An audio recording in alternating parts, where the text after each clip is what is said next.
Hello, नमस्कार माझा सर्वांना. ग्रॅनीज रेसिपीमध्ये आपले स्वागत करते. आज आपण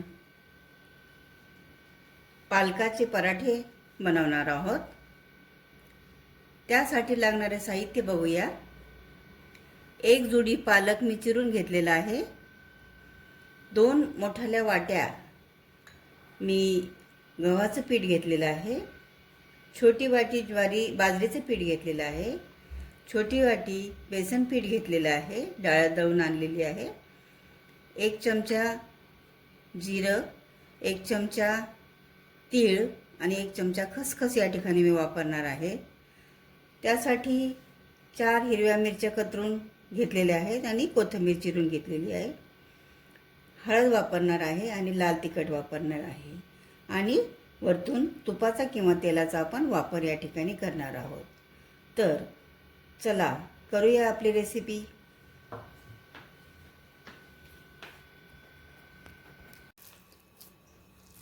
हे सर्व साहित्य आपण एकत्र करून मळून घेतलेलं आहे. त्याच्यामध्ये मी थोडंसं तेल वापरलेलं आहे आणि मळून झाल्यानंतर आपण याला फक्त 10 मिनिटे असंच झाकून ठेवणार आहोत.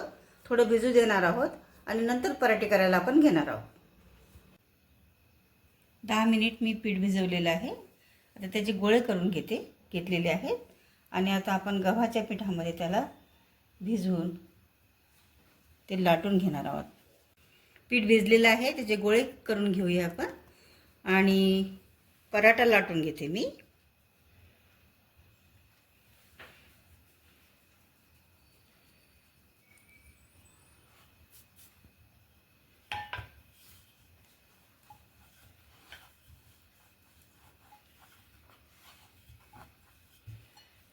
पराठा हा नेहमी छान काठाने असा त्याला लाटायचं, जेणेकरून त्याचे काठ पण छान पातळ होतील. थोडंसं ओलं झालेलं आहे कणिक.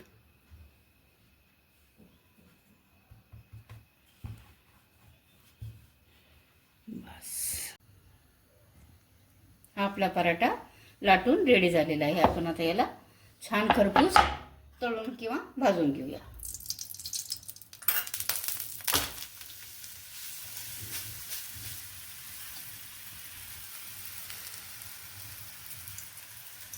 आतमध्ये तेल छान पोचतं चवकडून आणि खरपूसपणा येतो.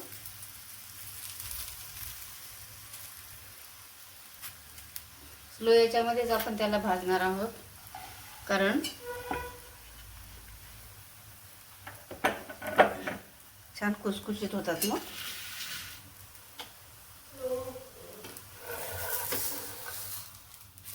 हे बघा किती छान रंग आलाय आपल्या पराठ्याला, बघू शकता तुम्ही सगळे.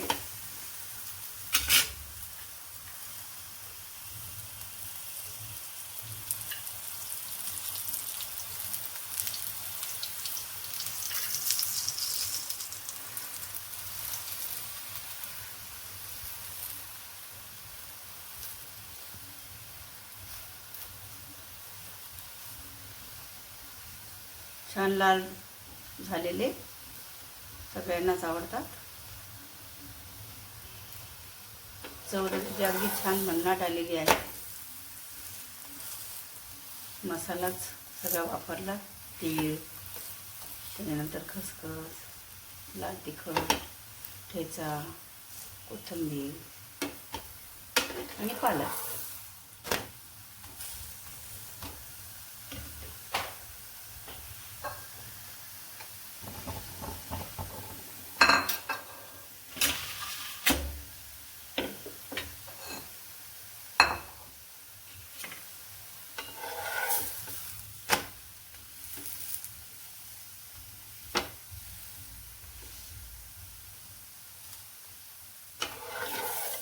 आता मी प्लेटमध्ये काढून घेते आणि गावरान तूप त्याच्यावरती टाकते.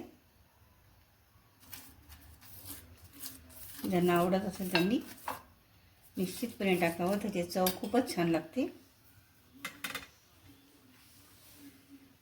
दुसरा पराठा घेऊया आपण.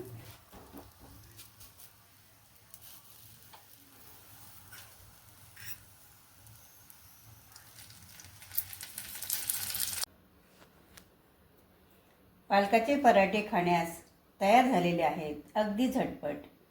ना पालकाला बॉईल केले ना मिक्सरमधून काढले, तर अगदी सोप्या पद्धतीने खमंग पराठे रेडी झालेले आहेत. पराठे शेंगादाण्याची चटणी किंवा दही कशाबरोबरही आपण आवडीने खाऊ शकता. हे पराठे आवडल्यास मला लाईक, शेअर आणि सबस्क्राईब करायला विसरू नका.